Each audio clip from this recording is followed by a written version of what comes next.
Good morning, everyone. It's already 11:30. Welcome to the Credo presentation this morning. In case you don't know by now, I'm Paula Gribble. I'm the Director of Lifespan Religious Education. Credo is something that we're continuing and greatly enjoying, and we have a lot of new speakers coming up.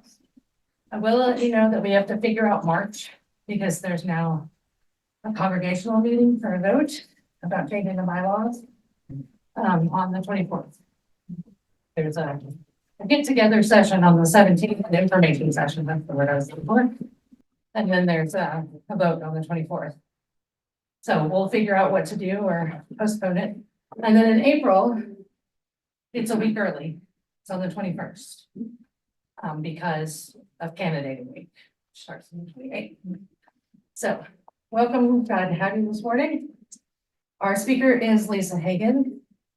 Lisa joined the UU Community of Charlotte in 2008 to find a spiritual home for her young family, as a lot of people do. She's been an active member since, serving on the community building team as an RE teacher, and most recently on the Board of Trustees.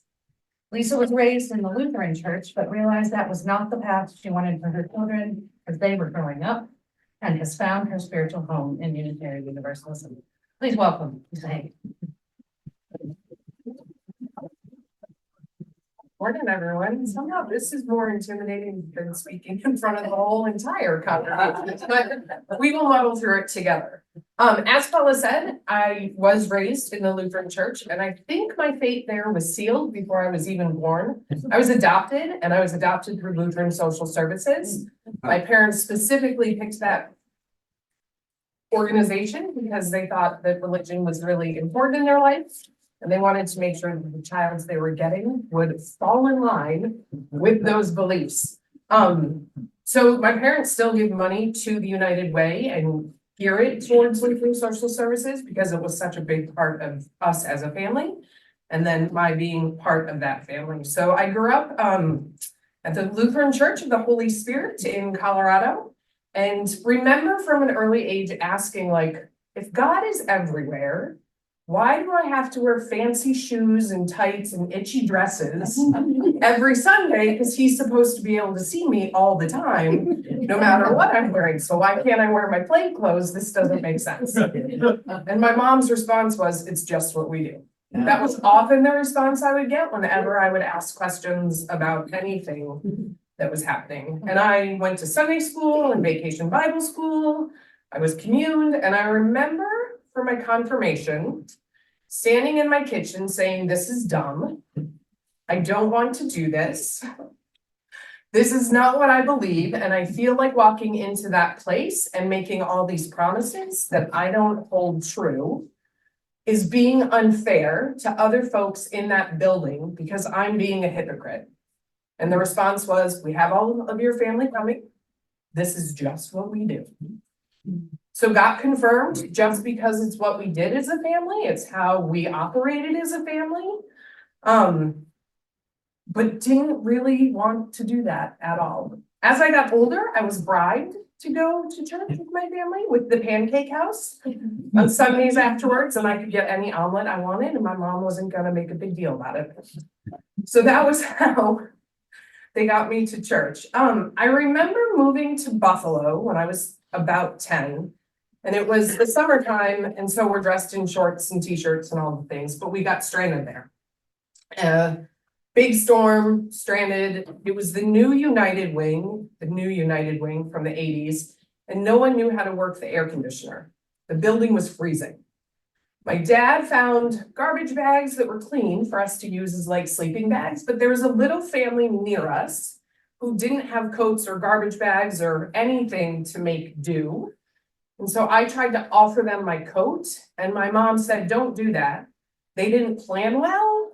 That's their fault. And my response was, and I'm a little kid, I'm 10. I'm like, but I have things and they don't. And isn't this what God would want us to do?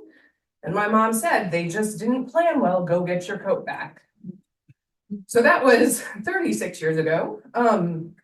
But has clearly stuck with me a very long time. And I didn't think it was right then, and I still don't think it's right now, like build a bigger table for people, right?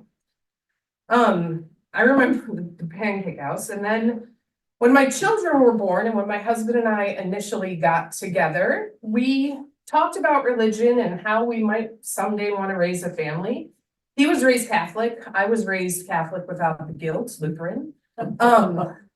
And neither one of us wanted to continue those faith practices. It wasn't something that we believed, it wasn't something we held true. So when we had our kids, we knew we didn't want to be Catholic or Lutheran, but we didn't know what to be. We toyed with Quakerism for a little while, but it didn't stick. And so when we moved here, I was listening to NPR and they were doing a series of stories about different faith communities, and Jay, our previous minister, was on it. And the things that he was saying about this place and all of the beauty that happens here and everything that goes on, I woke up one Sunday morning and said to Ethan, I'm gonna go check this place out. I'll be back in about an hour and a half. And I came back and I said, I really like this place. I think we might have found our people. And so he came back the next week with us and we've been here ever since. This place has meant so much to me in raising our kids through the RE program and everything else that has gone on there. Seeing all of your beautiful faces who I've seen since 2009. I was incorrect when I said 2008, but it was in the spring of 2009 that we joined, and many of you I've seen for all of those years. And so I thank you for coming here this morning. But there was a conversation, and I'm scattered this morning, I apologize, that I had with my dad at the beach a couple years ago. And he was asking me about Unitarian Universalism and how I knew right from wrong. And I said, my moral compass, Dad, like, you do things that are right. Well, if you don't have a book or a Bible, how do you know? How do you know how to do those things? And I said, because I'm not a shitty human. Because you do good in the world. And his mind was blown. He couldn't understand or wrap his head around the fact that we don't have a book that we follow, that there's not a set of directions given for how to live and navigate in the world and do all those things. And that conversation hurt my feelings, one, because it implied that I didn't know how to make good decisions without being told. And then it hurt my feelings because, Dad, like, you raised me. If I'm a crappy person, like, that's part of you that made that happen. And so I just remember that conversation and really wishing that I didn't have to justify those things to him, that he could have just accepted the decisions that I was making because I was making good decisions, not because I was being rebellious. So we don't talk about religion anymore with them, nor do we go to their church. But in my practice and in my daily life, I also use our principles. I'm an assistant principal at an elementary school in Cabarrus County. And so thinking about every kid who shows up in my building, how they have inherent worth and dignity, and how I want to impact them through the way that we interact in conversations that we have. So I am grateful for this place and I'm grateful for all of you. That's what I got.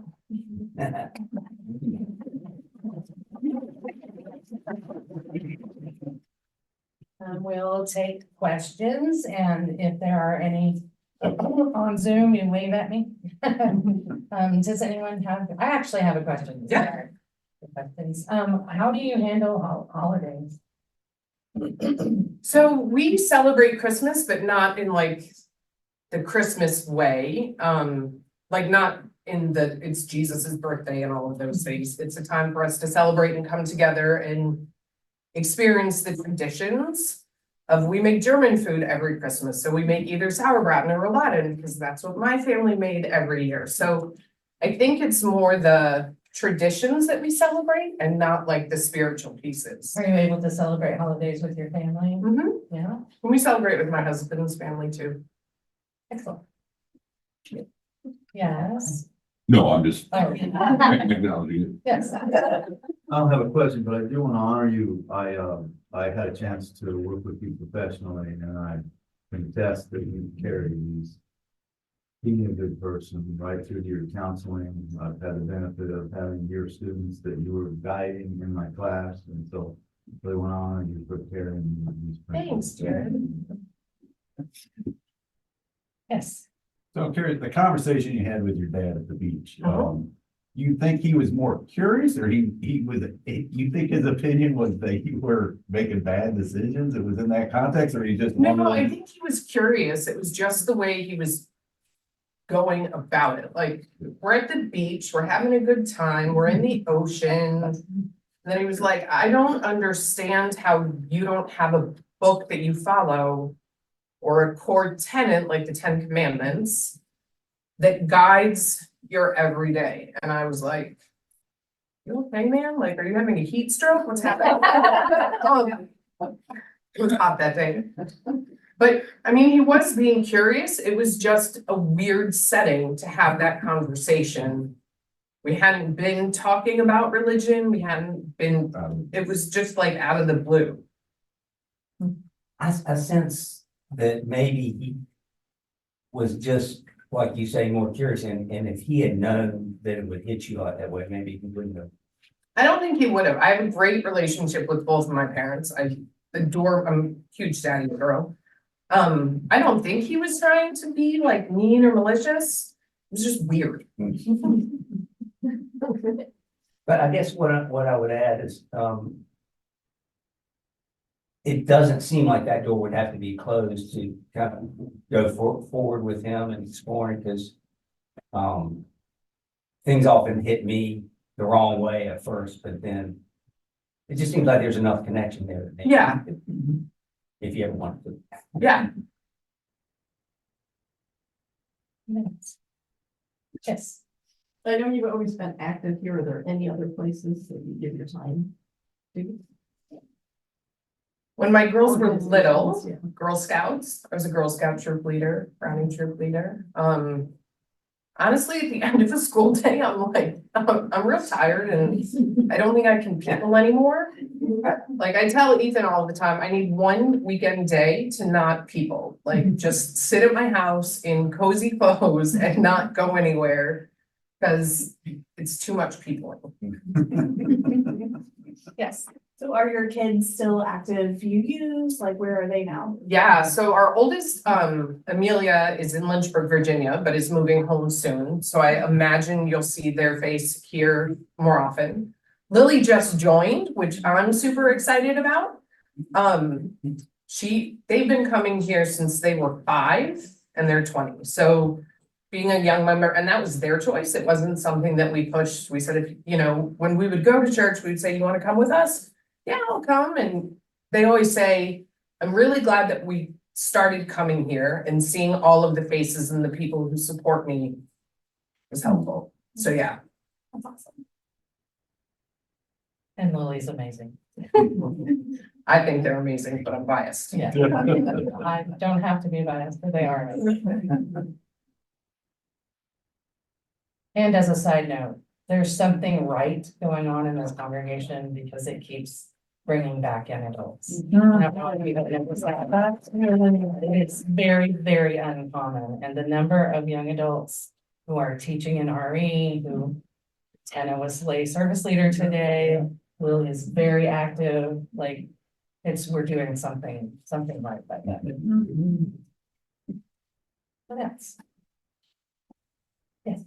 I was just curious if you, thinking of the 10 Commandments, we have our principles and purposes. Did you ever share that with your dad or your mom? Mhm. So I've shared that and I've said like UUism is founded on Judeo-Christian tenets and beliefs and all those things. Because it's not what's always been done, it was tricky for them to wrap their brain around. My mom is more happy just knowing that we have a church that we go to. And even though we're a community, but that we have a church that we go to and we don't talk about it. Much like my grandma, when she found out that we were going to a church, she was thrilled. And then my aunt said, oh, but it's a Unitarian church and they don't believe in anything. So I don't know why they even go. So. We're not on speaking terms with that end anymore. Correct.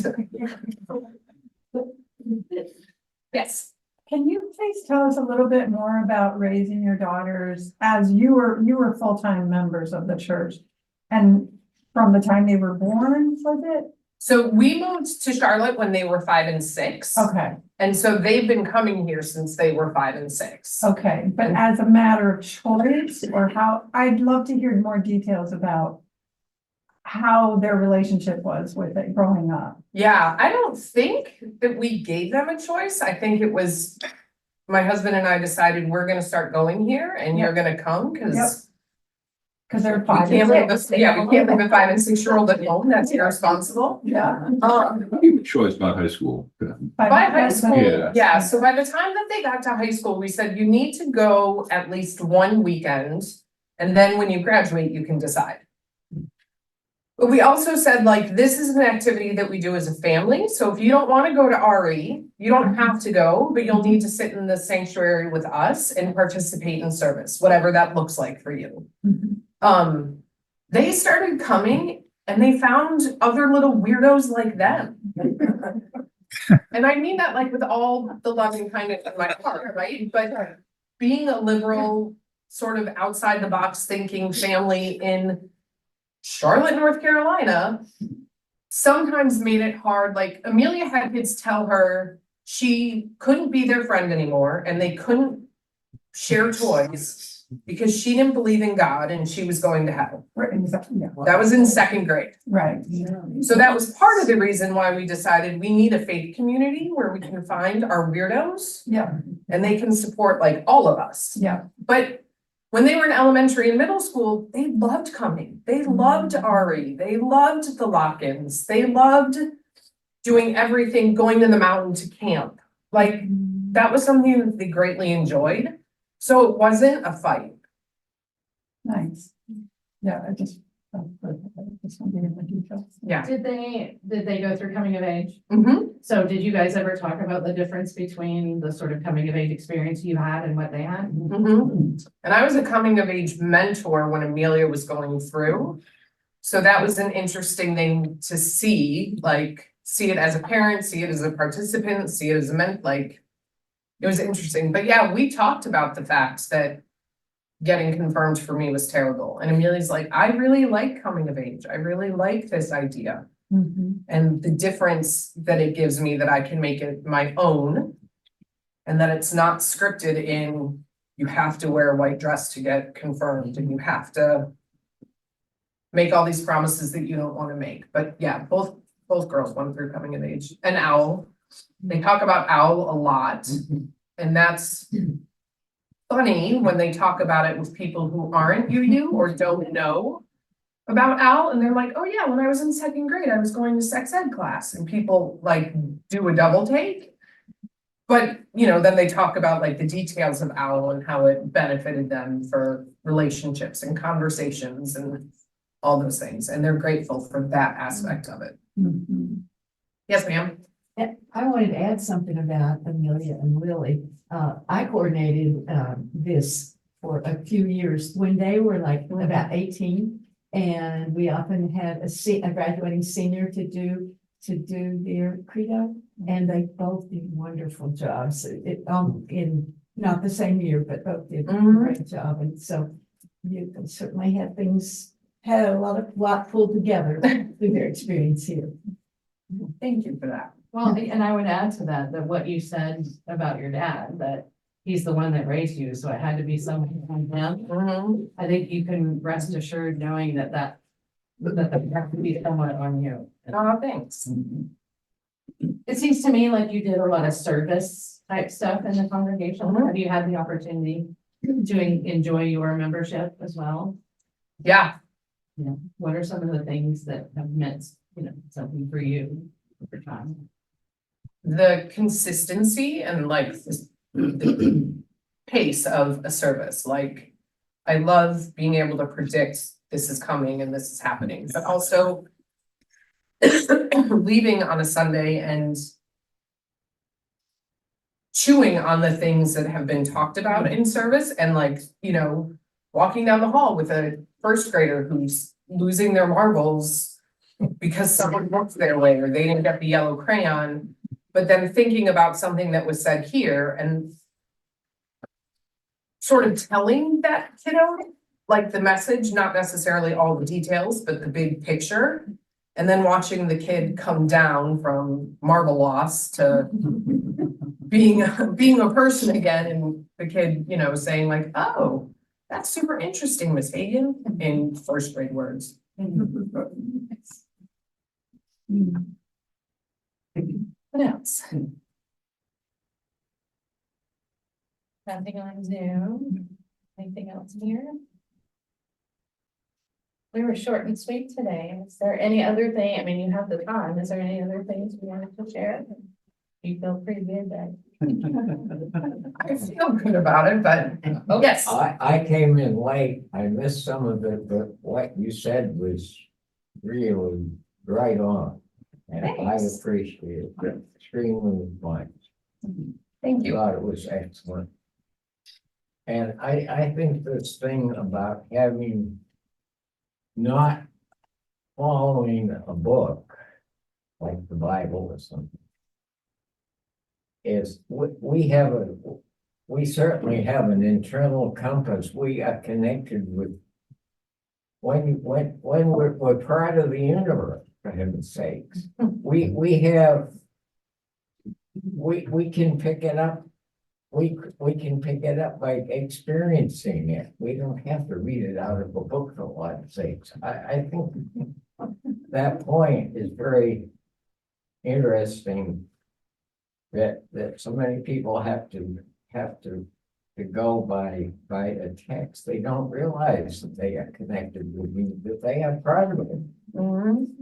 That was the we are part of point. the universe, for heaven's sakes. That was the point I tried to make to my dad, that like we're all connected and we're all reliant on one another, and Yeah, without having to have someone looking over our shoulder all the time, which is sort of how the God thing feels to me. Now, I did call him the sky wizard and my dad got real mad about that. but thanks, thank you. So I like to tell people when they ask the question about a book, I like to say, well, we're pluralistic, so we have all the books. Yes. Which is true. Maybe one way to say it is, and I heard this yesterday in my brother's service, is that God is experienced in our living, and so that's a good way to think of that. Yeah. Yes. As an assistant principal, you said, that's a rather public position in a predominantly Christian community, I would guess. It's in Cabarrus County, so Yeah. yes. So can you talk about that? One of the things that makes my brain hiccup a lot is when classes want to hold prayer and I'm like, oh, this is making me itchy, because it's separation of church and state, right? Like legally, we as educators can't be part of that process. Now, if y'all wanted to break into prayer and leave me out of it, that's fine. But that makes me really itchy. I have a chalice tattoo that's pretty faded and needs to get fixed, but on my forearm. So kids will see it and be like, why'd you draw on yourself? I didn't draw on myself. I didn't draw on myself, it's a tattoo. And then they ask about it, and my response is, it's similar to if you know someone who has a cross tattoo. It's for my faith and what I believe, and the kids just leave it at that. So I don't necessarily talk about UUism in detail with them. Again, that would be wholly inappropriate. But because I have the tattoo where it is, it does occasionally open the door. The prayer thing makes my brain hiccup a lot.